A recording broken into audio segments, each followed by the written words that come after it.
Marinero, the sick podcast, and the Montreal Canadiens are down 1-0 versus the Vegas Golden Knights in the conference final. Vegas winners 4-1 in game one. At times, they looked absolutely dominant. Will they keep it up? One guy who knows the Vegas Golden Knights very well, he covers that team for a living, Jesse Granger of The Athletic. Welcome to the Sick Podcast. Thanks for having me. You're very welcome. Thank you for taking the time. And the podcast is brought to you by Essentia, the world's only natural memory foam mattress. Go to myessentia.com/sickpod and see why Essentia is the mattress of choice for many athletes, including over 25% of professional hockey players. Use code SICKPOD for a free pillow with your purchase. Essentia, beyond organic sleep. Speaking of sleep, Jesse, at one point, it looked like Vegas put Montreal to sleep, but I know who wasn't sleeping, and that was the fan base. I've never been to Vegas. Obviously, you were at game one, and you've taken in a bunch of games. Can you describe to us with what they've done in Vegas? Yeah, they've done a great job. They've turned that arena into a nightclub that also features a hockey game every night. It's impressive, the game ops from an entertainment standpoint, and just the people that work behind the scenes to get all those lights. I'm sure everyone saw the light show before the game with the projections on the ice and the smoke and all the lasers, and everyone in the stands had little foam glowing sticks that they were banging around. So it was impressive. It's an impressive display just visually. And then two, the fans bring it. I mean, there's a lot of gimmicky stuff in Vegas, and it can be corny at times, but that's kind of that's what Vegas is. It's about over the top, flamboyant, corny shows, and it's great. They've got a knight that's fighting in the last round. He was fighting against an avalanche. In this round, obviously they've changed it up a little bit, and they've kind of went with hockey's history, and they've got this huge elaborate pregame show. But that doesn't mean anything if the fans don't bring it. They've got to be loud, and they are. They're incredibly loud. Loudest arena I've ever been in. I have not been to Montreal for a playoff game. I did get to go to a regular season game, and it was very impressive. And I came away very impressed with the Montreal crowd, but I haven't seen a full house for a playoff game to compare to Vegas. Unfortunately we're kind of being robbed of that comparison in this series. That would have been really fun to see. But regardless, they've done a great job in Vegas, and they get even more amped for big games like last night, which was obviously a huge one.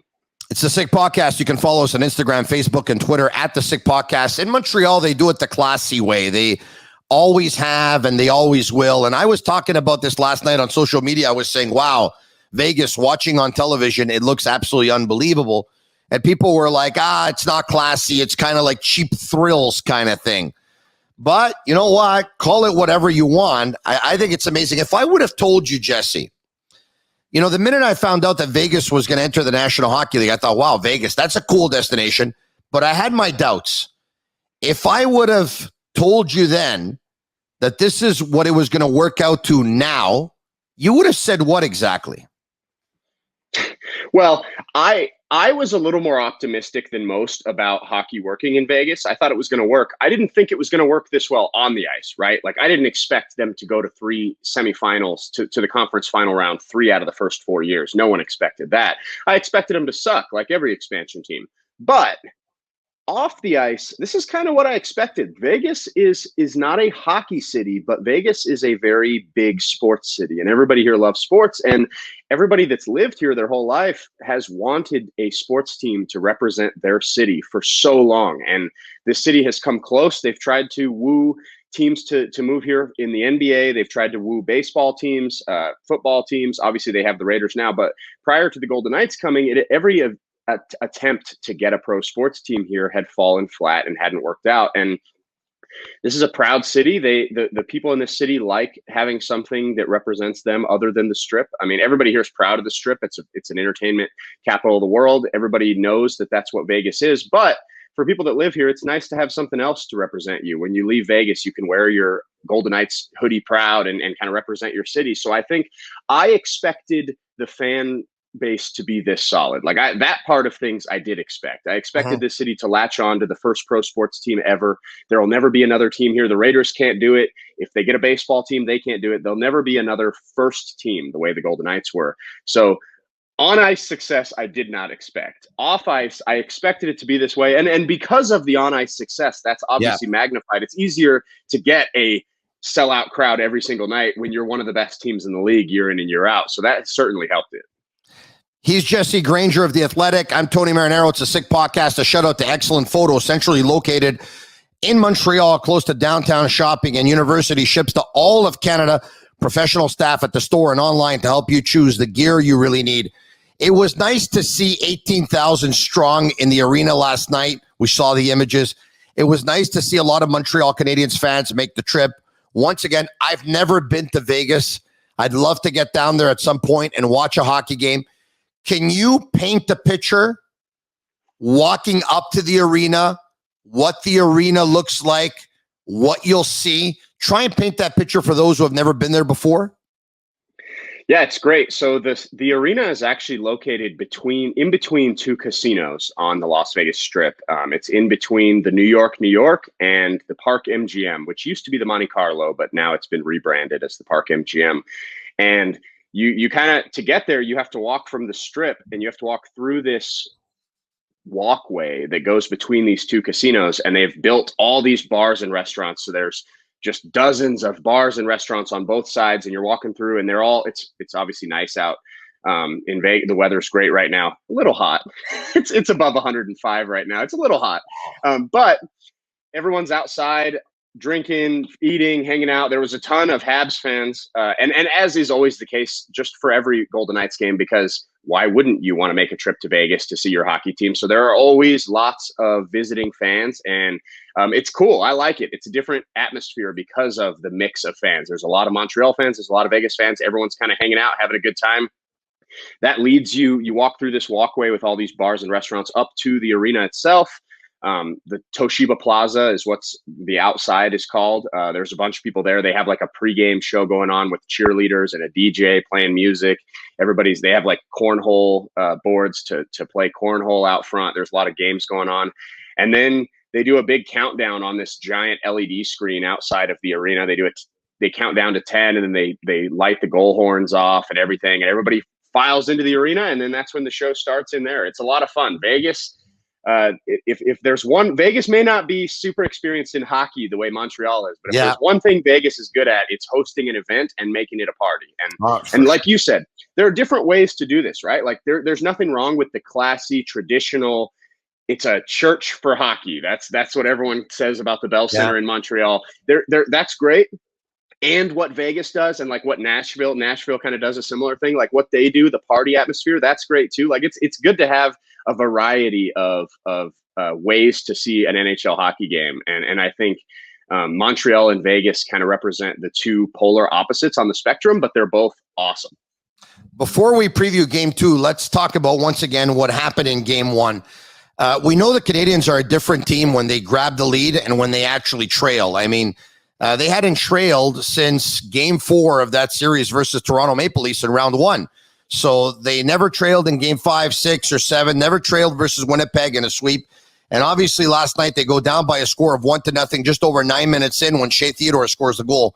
But prior to that, I thought the Canadiens were the better team. They had their chances. They looked like the week off was great for them. And Marc-Andre Fleury made a couple of saves, where one of which he was looking behind him and he wasn't really sure of himself. So that was a wasted opportunity. I think that was a turning point in the hockey game.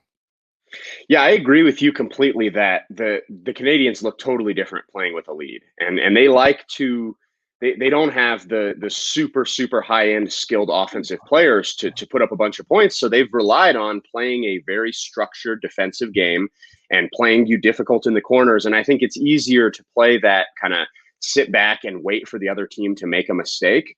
It's easier to play that style when you're leading. You don't have to push for offense. You don't have to overextend yourself. You don't have to have your defensemen in the offensive zone pinch a little more than they'd like. And I think once Vegas took that lead, obviously, like you said, Marc-Andre Fleury was massive in that game. There were large stretches of that game where he didn't have to do anything, and he was just kind of hanging out back there. But if he doesn't make those 3 or 4 saves early in the game, in those first 10 minutes when Montreal was dominant, I mean, they got the puck into the offensive zone, they forechecked, they cycled the puck around, they held Vegas in their zone for long stretches, and they got dangerous chances around the net. I think it's impressive how well Montreal creates from behind the goal line. Yeah. they get the puck behind the net and they find ways to get those passes from behind Vegas's net into that slot area. And then it's not just one shot. It's Fleury makes the initial save and there are shot after shot after shot. There are guys just banging away at those rebounds down there.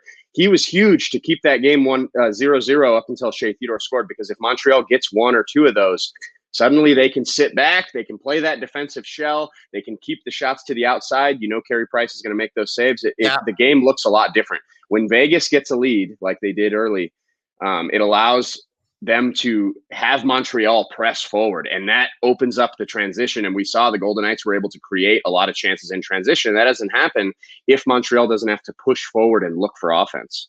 And if you're looking for Vegas Golden Knights apparel or Montreal Canadiens or any other NHL team or any sport for that matter, sportbuffshop.com for all of your officially licensed sports apparel and more. Use code SICK15 for 15% off on all of their items. And early on in that hockey game, not only was Montreal playing well, a thundering hit by Alexander Romanov on Alex Petrangelo, who's no small guy, at least 6'3", maybe about 220. That was a huge hit. It looked like things were going their way. But unfortunately, as much as that hit was supposed to wake up the Canadiens, I actually think it woke up Petrangelo and the Golden Knights. Yeah, it may have. Man, that hit shocked me. I couldn't believe it. I'm like, who was that? I'm like, man, he's 5'11", 180 pounds, and he just flattened Alex Petrangelo. Like, I've watched Petrangelo a lot in St. Louis. I've obviously seen every minute he's played in Vegas this year, and I have never seen him get put on his back like that. It was an impressive hit. That game wasn't as physical as I expected it to be. I think there was a feeling out process between the teams. I think they were both a little hesitant. There were a couple scrums here and there, but I think this series is going to get a lot more physical as it goes on.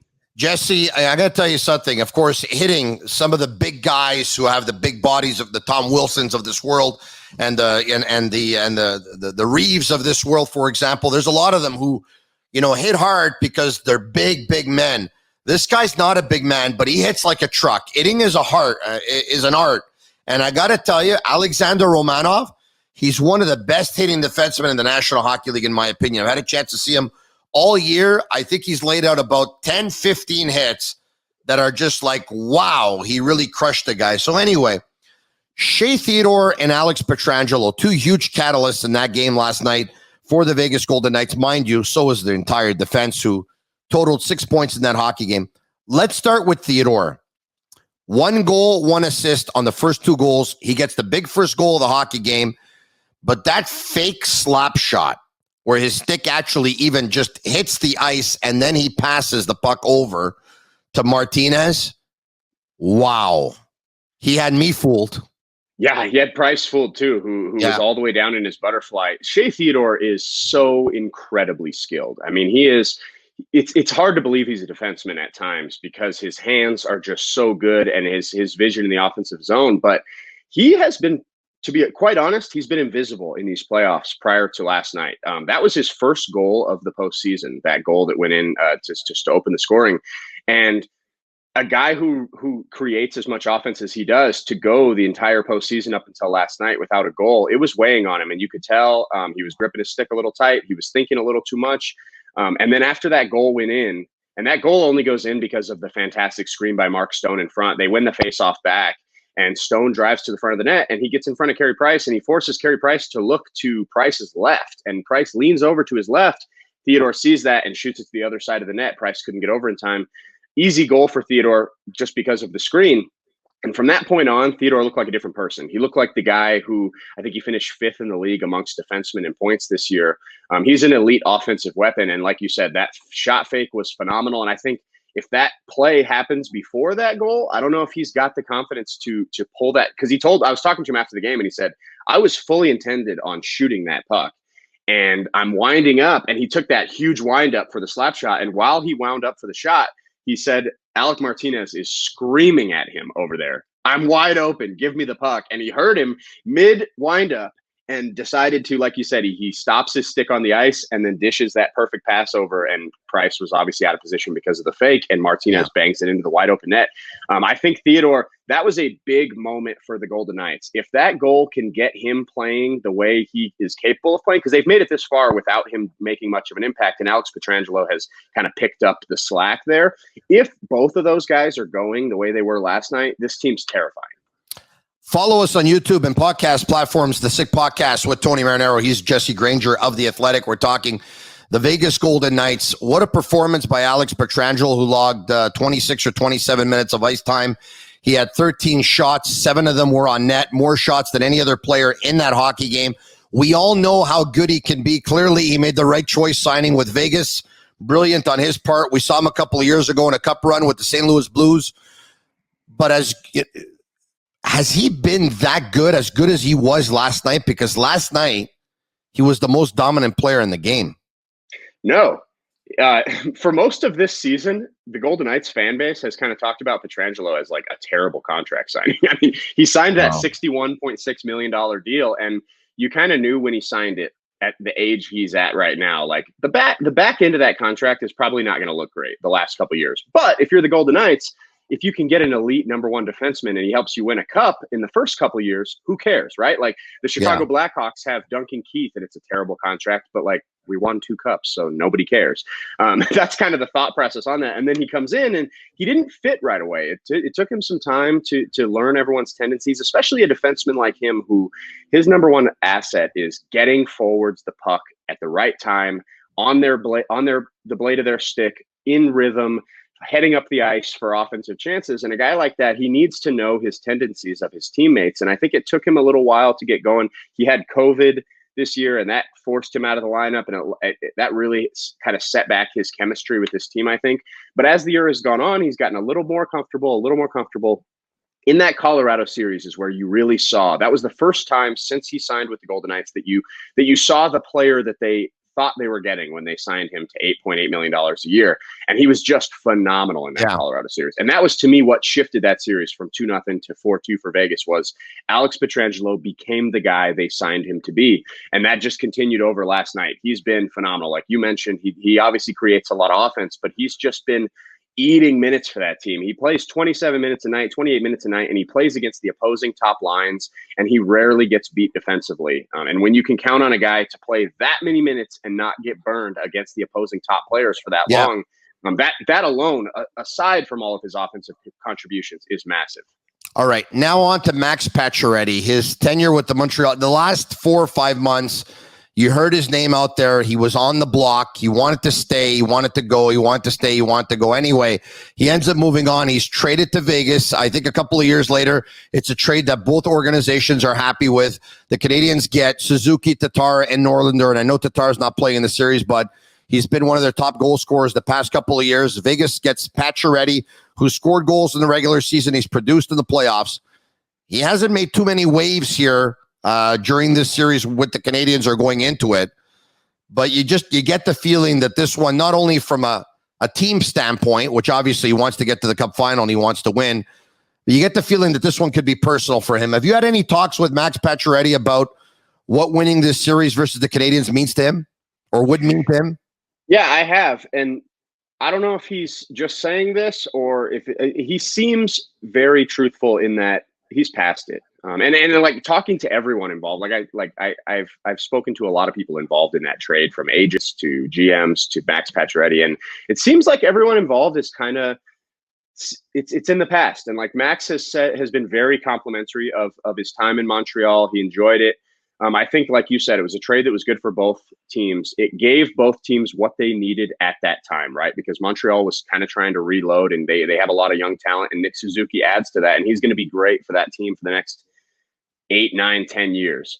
Whereas the Golden Knights don't, at this stage, they're trying to win a Stanley Cup right now. These last couple of years, they needed a guy who can be the number one scorer, and Max Pacioretty came over, and initially he wasn't that great of a fit, but man, he had never played in Montreal. He had never played with a player as elite as Mark Stone on his line. And for the first year in Vegas, he didn't have that.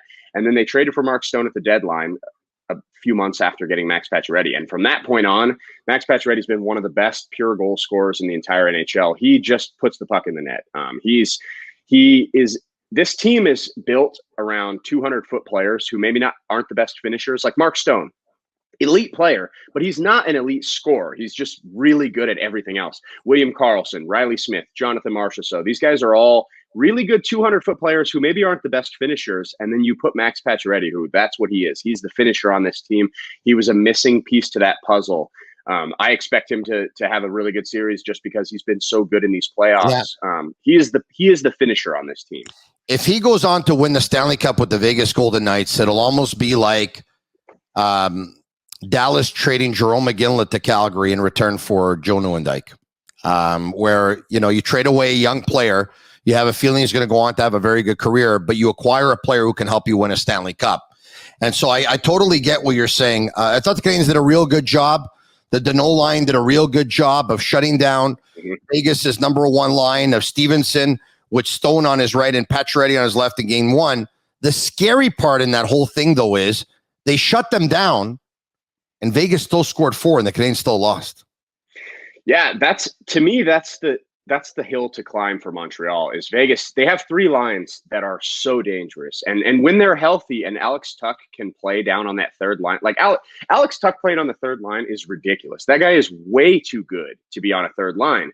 But Vegas just has so many talented wingers with Marchessault, Smith, Stone, and Pacioretty that he gets bumped down there and becomes an absolute nightmare matchup. And Tuch was really good last night. And that kind of shows you why this Vegas team is as good as it is Danault, like you said, that line did a great job against the Stone Pacioretty line. But then the misfit line, Marchessault, Karlsson, and Smith, they create a bunch. And then Alex Tuch and Nick Waugh and Matthias Janmark are great on the third line. It's like, you can't, like against Colorado, Vegas did a good job of shutting down their one line. And when they did that, it kind of cut the head off the snake and the rest of the team didn't produce. Vegas has 3 legitimate scoring lines when they're healthy that just stopping one isn't enough. You have to find a way to slow them all down. And it's easier said than done. Most believe that the Vegas Golden Knights are going to win this series. I mean, obviously, they finished with the most points in the National Hockey League, tied with the Colorado Avalanche, 82 points, which was 23 points better than what the Montreal Canadiens finished with. But we know the playoffs are a different season, and anything can happen. With that said, how do you see, when you look into your crystal ball here, what chance do you give the Canadiens, and what part of the Canadiens game would you see giving Vegas fits? Yeah, I mean, I think Vegas is the favorite, and they should be. But it's not an impossible task for Montreal to beat this team. It's very possible. They've got a phenomenal goalie in Carey Price. I think the way Montreal can win this series is they have to get leads. And like we saw it against Dallas in the Western Conference Finals last year for Vegas. Dallas was able to get leads and then sit back. And when teams sit back, the Golden Knights struggle to score goals. And that's against Anton Khudobin, who was playing really well at the time, but he's not Carey Price.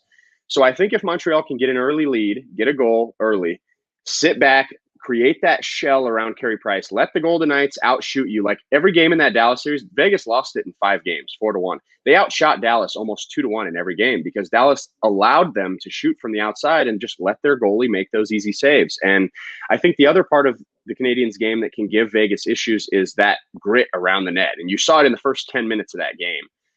The Golden Knights, they struggled against Minnesota this season, and they had to go to 7 games. And the reason for that was Minnesota was so strong around the net.